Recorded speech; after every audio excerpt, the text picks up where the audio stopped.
Greetings, you phantasmal spheres. I hope you're doing well. My name is Graham, and welcome to the Crack-A-Pack here on LRRMTG. If you're not following the channel, please consider doing so. Today, we have a pack of alliances. So it's only 12 cards. Flyby. You barely even notice that it's there. Alliances. Wowie. This is from the year 1996.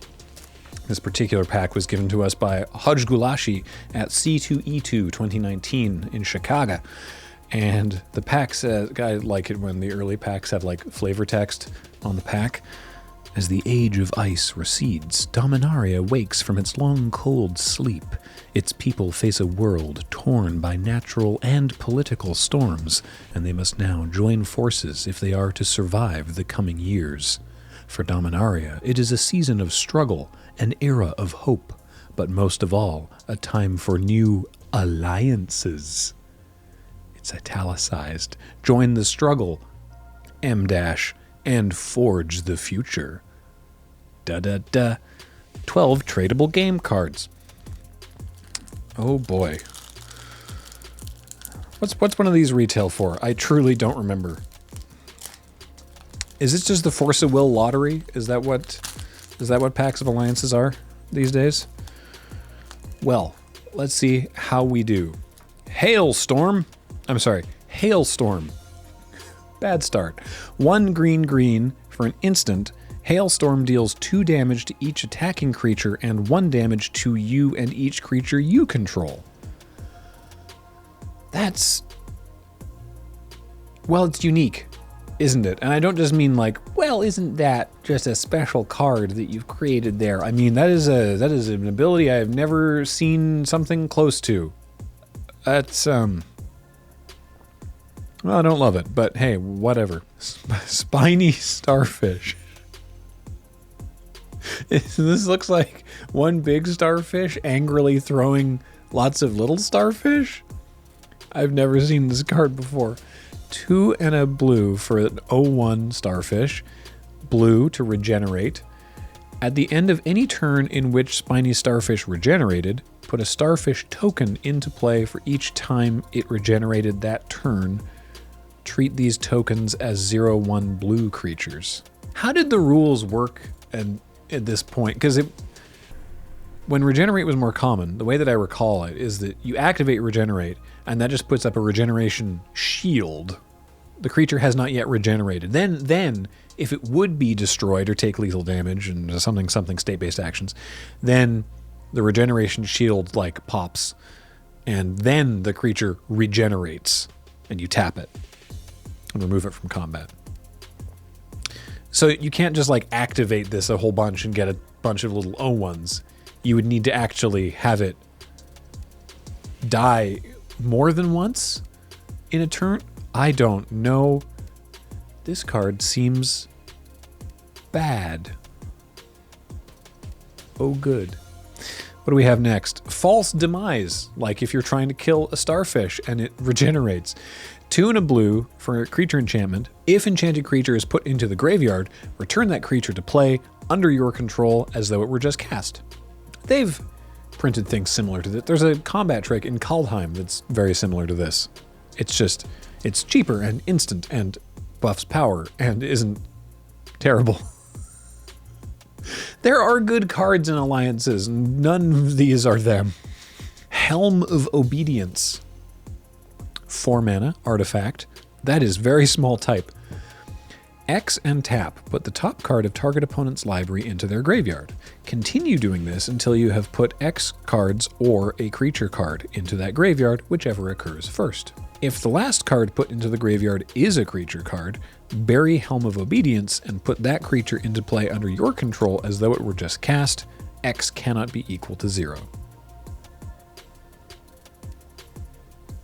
I kind of love that. This is going to show up in a commander deck of mine at some point, and everyone at the table is going to be like, what is that? And I'm going to be like, I don't know, I just thought it'd be funny, and it's going to do one hilarious good thing and then be garbage every other time. Won't that be fun? Soldevi Sage, who just looks like someone's grandma with an enormous book. 1 and a blue for a 1/1 wizard. Tap and sacrifice 2 lands to draw 3 cards, then discard one of those cards. I'm sorry. Choose and discard one of those cards. It's like Magic Improv rules. You have to say choose and. We're back on cards that I don't think are that great. Errand of Duty. Look at this sad page boy. Look at this poor squire with his enormous claymore that he has to hold because he's on an errand of duty over by the window with the enormous curtains. Your fur cloak and sword, my lord. Go wait by the window. But it's so cold by the window and I'm only wearing tights. Well, tough. Get over there. It's your duty, you strange boy. 1 and a white for an instant. Put a knight token into play. Treat it as a 1/1 creature with banding. Wow, every part of this card sucks. I'm sorry. I usually try to be at least like medium positive. But this card is just bad. Call every able sword to our side. Kildor will stand triumphant. What, even the guy that usually holds my sword? Yeah. Are we calling him a knight now? Yeah. Sure. Okay. Limdul's High Guard. This guard does look high. What? This is amazing art. His eyes have hit the jackpot. It's all arrows up. He's got literally DDR arrows for eyes. The color. This is amazing. 1 black for a 2/1 skeleton with first strike and 1 and a black for a generate. And this skeleton is just having the time of their death. This card. I love every part of this card. In sharp contrast to Errand of Duty, Limdul's High Guard is amazing. I mean, it's not, but I like it a lot. Goodness gracious. Okay, sure. Martyrdom. This is going to be dire, I'm sure. 1 white for an instant. Until end of turn, you may redirect to target creature you control any amount of damage. It's fine. You'd be like, no, I will not take that fireball damage. In fact, I will deal all my fireball damage to this 1/1 knight. Zorp. Sorry. Should have held that sword better. Phantasmal Fiend. What am I looking at here? This is concept art for Beetlejuice, isn't it? 3 and a black for a 1/5 phantasm. For a single black, give it +1/-1 until end of turn. Okay. And then for 1 and a blue, switch Phantasmal Fiend's power and toughness until end of turn. Effects that alter Phantasmal Fiend's power alter its toughness instead and vice versa. Yes, I understand that part. I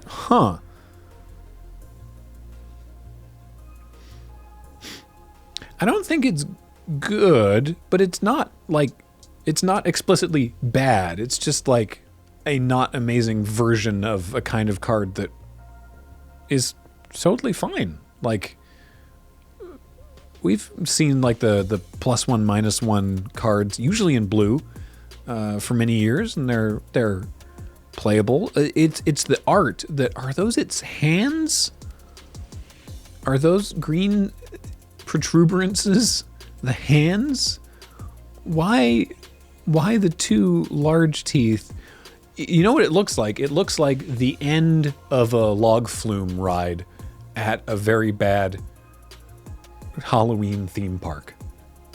It looks like you come out of the mouth at the end of a log flume ride, and you go, thank God we're out of that ride because it was terrible in there. Wow, alliances. All right. Next is Wild Esther. Esther? Esther. How do you pronounce this? 2 and a white for a 1/1 bird. It's a bird. I'm positive this will have been oracled to be a bird. It's got flying and first strike. And for white, you can give it +2/+0 until end of turn, but you can't spend more than white in this way each turn. So you can only do that once. So it's a 1/1 flying first strike for 3, but you can then pay 2 to make it a 3/1 first strike flyer. I like the art quite a bit. And the rest of the card also exists. Next we have a Findhorn Druid. Wait, I think I've heard of this one. No, I've heard of Findhorn Elves. I've not heard of this one. Spoilers, no. 2 and a green for a 2/2 Druid. If Findhorn Druid is put into the graveyard the same turn that it was blocked, you gain 4 life. Hey, it's only 3 mana? Like, I expect in this era, I would have expected this to be like a 4 mana card, but I don't know, 2/2 for 3. They kind of are incentivized to not block, because then you'll gain 4 life, is on the very, very lowest end of, okay. It's okay. All right, and our last one, we've got, oh, Lord, no. Viscerid Armor. What if your crustacean doesn't have a tough enough shell? Well, do we have the Viscerid Armor for you? Put your crab person in armor that looks like it was made out of a different crab person. Good grief. 1 and a blue for a creature enchantment. Enchanted creature gets +1/+1, and for 1 in tap, return Viscerid Armor to its owner's hand. Oh yes, look, 1 Viscerid's death is often another's gain. Oh, Jerry ate it. Well, time to rip off his skin and attach it to mine. But then when I die, my Planeswalker wizard can just take it back and put it on a different creature. This has to be on the sort of low end of what's feasible from an Alliances booster, or maybe not. Maybe not.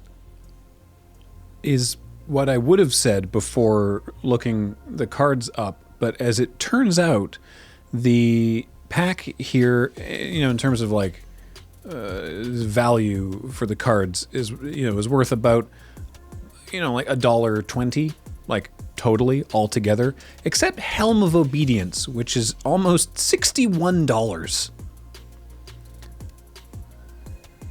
So I mean, at least the card that I thought was the most interesting is valuable. That's higher than I had expected. Wow, really?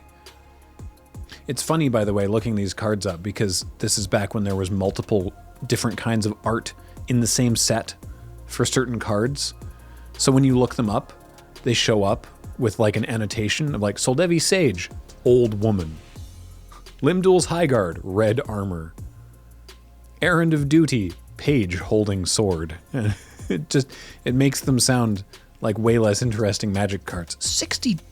It's actually $60.69. Nice, at time of recording. So, okay, I guess maybe people won't be surprised if I show up with a Helm of Obedience at a commander table. They'd be like, oh, that's neat, you were able to find one of those. And I'll be like, oh, but I thought it would be a big surprise, this like weird old card. No, Graham, that card's actually great. That's why it's almost $61. Okay, cool. Well, hey, thanks for joining me today on Crack-A-Pack. If you want to send us a pack, fire it off to our P.O. Box, care of Crack-A-Pack. And a reminder that everything we do is brought to you by you and your kind support of our Patreon at patreon.com/loadingreadyrun. Shoutouts to Corey for the edit. Talk to you next time. Helm.